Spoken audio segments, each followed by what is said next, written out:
Thank you. Good afternoon, HCIIMK. Good afternoon, brothers and sisters.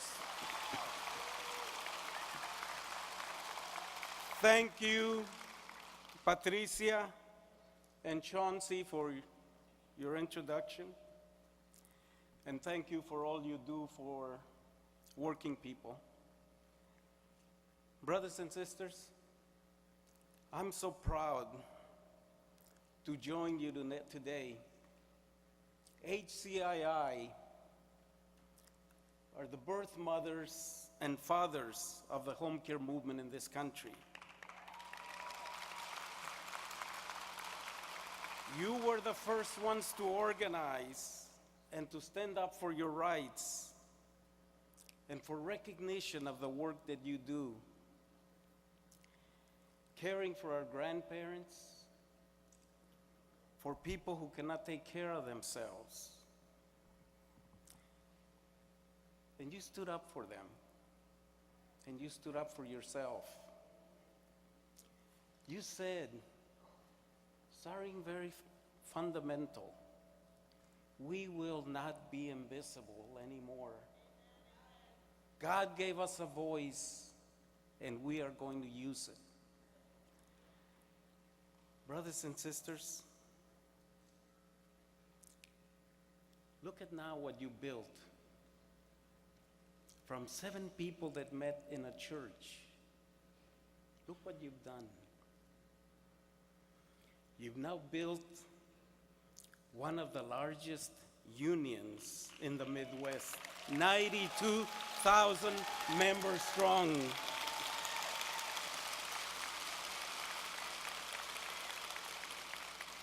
You're now the most strategic, the most active, and certainly the best looking union in the United States.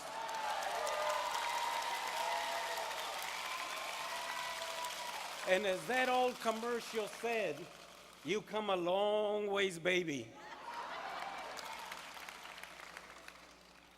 But you know what I really like about you? What I really love about you is you didn't build this union just for yourself. You built it to fight for those people who are marginalized in our society. You built it to fight for those people who are exploited and who are fighting just so that they can claim their little piece of the American dream. You know, when teachers fought for a better education, you were there. When low-wage workers and fast food workers fight for their future, you've always been there. And when immigrants who are fighting to come out of the shadows of our society and into the bright sunshine, you've always been there. You've always been there. You know, you really have given life to that principle that we have in our labor movement. When you take one of us on, you take all of us on. And I also want to thank all the wonderful partners that are here today, because we are fighting for the same dream. We are fighting for the same America, the America of our dreams. And you truly are showing by your actions that we are stronger together. So thank you so much for all that you do for working people and for our community. And brothers and sisters, I also want to thank you. I want to thank you on behalf of 11 million undocumented immigrants and their families. People who may never know who you are, may never know your name, but whose life will be better because you've acted, because you've taken action on their behalf. You know I know because I get all of the reports. I know about all the phone calls that you made. I know all the text messages that you sent. I know all the marching that you have done to the offices of members of Congress. And brothers and sisters, because of what you've done, I am here to tell you today, we are going to win immigration reform this year. We are going to win. And you know why we're going to win? Because we will not take no for an answer. And because we are going to stay on their butts until they do immigration reform. We are here to tell the Congress, failure to act is not an option. You have to do it. Just look at what we did just in the month of August. All of us, together with our friends and our allies, just in the month of August, we organized 1,194 events in 30 days. Everything from a march where people marched for 300 miles to go take a message to Kevin McCarthy, who's the third-ranking member of the Republican caucus in the House of Representatives. We had masses, public forums, marches. Let me tell you, they heard us. They heard us. And I have a message today for Speaker Boehner. Speaker Boehner, don't underestimate us. Because we are not going to stop marching. We are not going to stop texting and phoning. We are not going to stop fighting until you take a vote in order to allow people to come out of the shadows and into our society. We are not going to stop.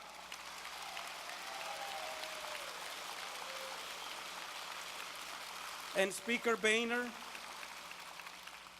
we are not going to stop registering voters. And we are not going to stop voting. We're not going to stop until you give us that vote. And you know what? If Republicans want us to consider voting for them, they need to vote for us first.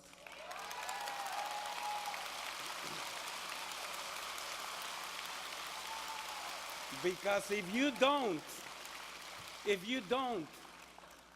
thought 2012 was bad, wait until 2014 and 2016. You'll never see the inside of the White House again unless you make up with working people of this country.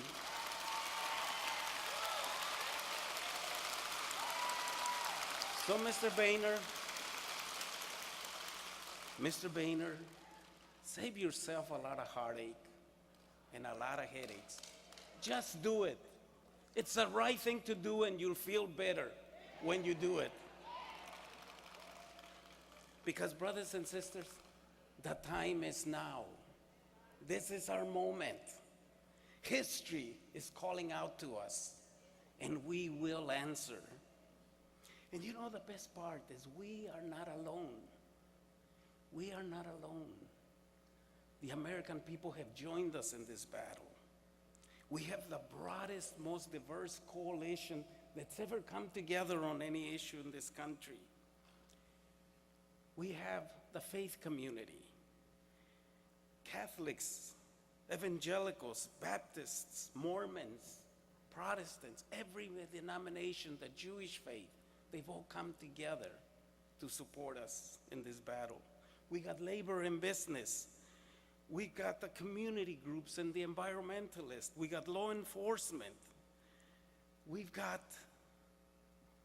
just about every major segment of society, and they're all committed to this struggle.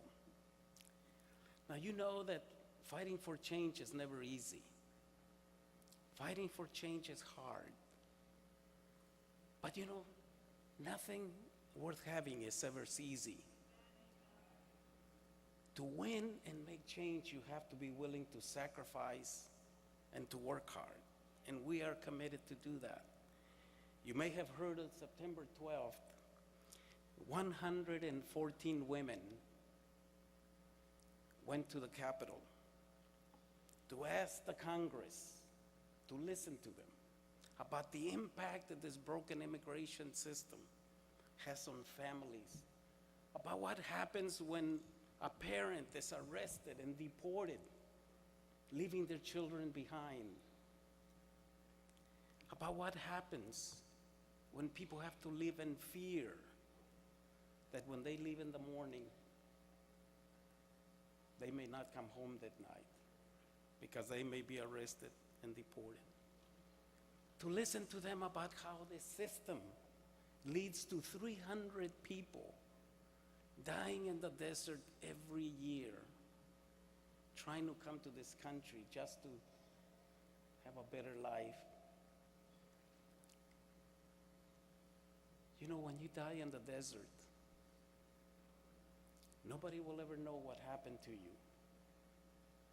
The animals of the desert will scatter your bones, and the families left behind will never know what happened to them.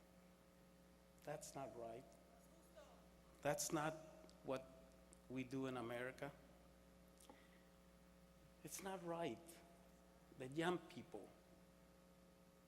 should not be able to follow their dreams because of their legal status.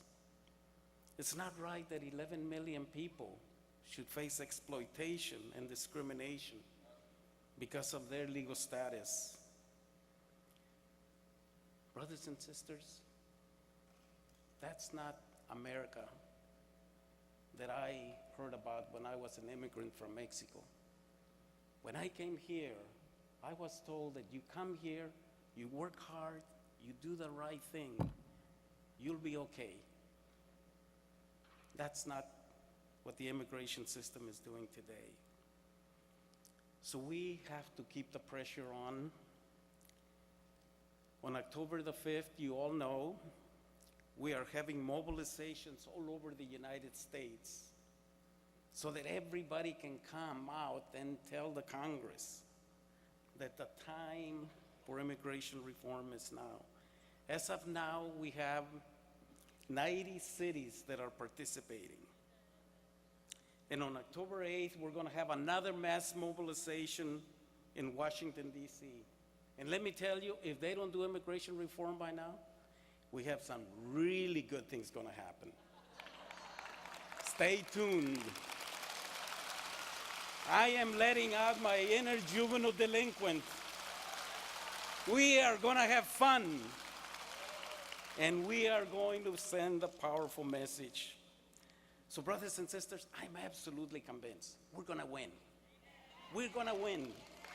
It's not a matter if, it's a matter of when we're going to win. We're going to win. But let me say one thing before I leave you. It will be a wonderful day when we win immigration reform. But that cannot be the end of the story. Because I know, and you know, millions of Americans who are legal, who are U.S. citizens, who are living in poverty, who are living without hope, who can't get a good job that will provide them the opportunity to support their family in a dignified manner, that are living in fear that if they get sick, it will either lead to financial disaster or an early death. Millions of Americans who don't have the opportunity for their children to fulfill their dreams because their schools don't have the resources that they need to provide them a good education.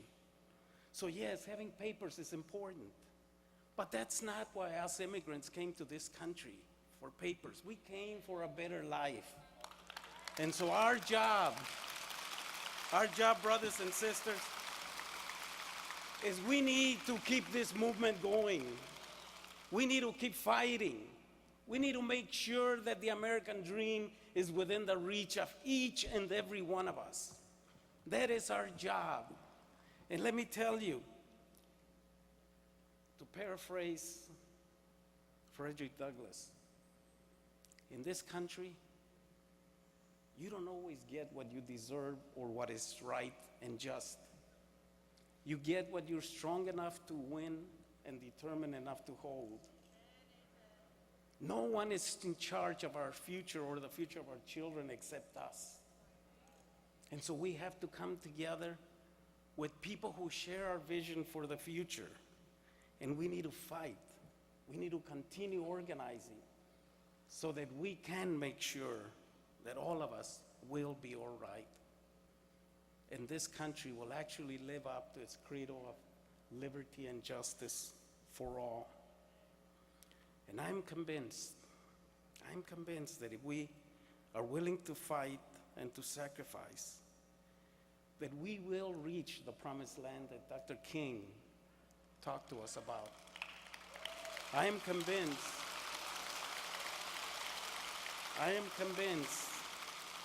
that when Cesar Chavez said to us that when you are united, there is nothing you cannot accomplish. Sí se puede. It can be done. It can be done. So brothers and sisters, I want to thank you. I want to thank HCII MK. You are true warriors for justice. And today, in the last 5 days that are left to me as Secretary-Treasurer of SEIU, as you know, I'm retiring as Secretary-Treasurer, but I am not retiring from the struggle.